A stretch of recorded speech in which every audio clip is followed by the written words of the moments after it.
To understand mRNA vaccines, you need to understand three things. First, viruses have proteins on their surface. SARS-CoV-2 has a protein called the spike protein. Second, in all living things, proteins are made when a cell part called a ribosome reads a message in the form of messenger RNA, mRNA, which tells the ribosome what protein to make. Third, one of the ways that your immune system fights off viruses is to produce proteins called antibodies. Antibodies bind to foreign proteins, like the ones on viruses. When a virus is coated with antibodies, it can no longer infect cells. mRNA vaccines work by injecting mRNA into your body.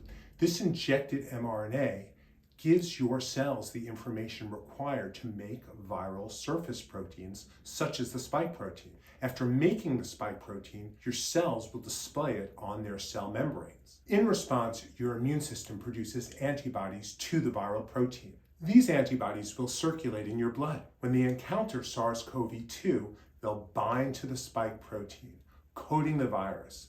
The virus will be neutralized and no longer able to infect your cells.